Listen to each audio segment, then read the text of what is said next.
India गठबंधन जातिगत जनगणना के पक्ष में राहुल गांधी ने फिर दोहराई जातीय गणना की बात। नमस्कार, मैं नेहा, आप देख रहे हैं इंडिया खबर नाउ।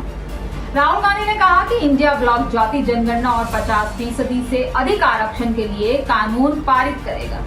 राहुल गांधी ने शनिवार को कोल्हापुर में कहा कि भारतीय राष्ट्रीय समावेशी विकास गठबंधन ब्लॉक जाति आधारित जनगणना के लिए कानून पारित करेगा और आरक्षण पर 50% की सीमा को हटा देगा।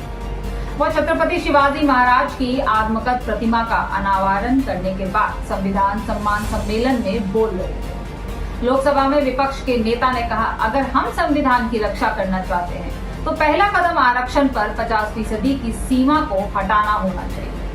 इंडिया गठबंधन इस सीमा को हटा देगा और लोकसभा और राज्यसभा में जाति आधारित जनगणना कानून पारित करेगा। उन्होंने कुछ महीने पहले मालवन में छत्रपति शिवाजी महाराज की मूर्ति गिरने को लेकर भारतीय जनता पार्टी पर कटाक्ष किया। उन्होंने कहा, कांग्रेस पार्टी उन्हीं विचारों के लिए लड़ रही है जिनके लिए शिवाजी महाराज लड़े थे। उन्होंने भारतीय संविधान की एक लाल पॉकेट साइज प्रति भी पकड़ी। उन्होंने कहा कि सिंधुदुर्ग में मूर्ति इसीलिए ढह गई क्योंकि इसकी पूजा करने वाले लोग उनके विचारों की रक्षा करने में विफल रहे। श्री गांधी ने उच्च गांव में एक टेम्पो चालक अजीत संघे के घर का भी दौरा किया और उनके रसोई घर में खाना पकाया। परिवार के सदस्यों ने कहा कि वे बहुत खुश हैं। श्री सांघे की पत्नी ने बाद में मीडिया कर्मियों से कहा कि उन्हें ऐसा लगा जैसे उनका भाई घर आ गया है।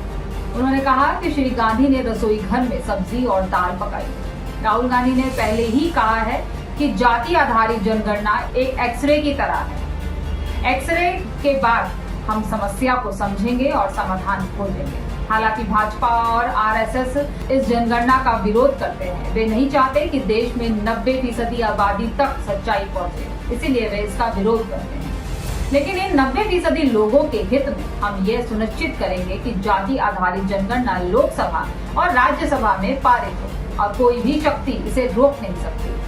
हम जो कहते हैं वो करते हैं, श्री गांधी ने संविधान सम्मान सम्मेलन में कहा। उन्होंने इस बात पर भी चिंता जताई कि कैसे कौशल, प्रतिभा और अनुभव वाले लोगों को पीछे छोड़ दिया जा रहा है और स्कूली पाठ्यक्रमों में उनका कोई उल्लेख नहीं है। इस बीच महाराष्ट्र के उप मुख्यमंत्री देवेंद्र फडणवीस ने श्री गांधी पर निशाना साधा और उनसे कहा कि वे पहले अपने परदादा दिव्यांग पूर्व प्रधानमंत्री जवाहरलाल नेहरू द्वारा अपनी पुस्तक दी डिस्कवरी ऑफ इंडिया में की गई टिप्पणियों के लिए माफी मांगे। महाराष्ट्र कांग्रेस ने नेताओं से श्री फडणवीस पर पलटवार करते हुए कहा कि पढ़े हुए नेहरू की उनकी टिप्पणियों को कैसे सही किया था।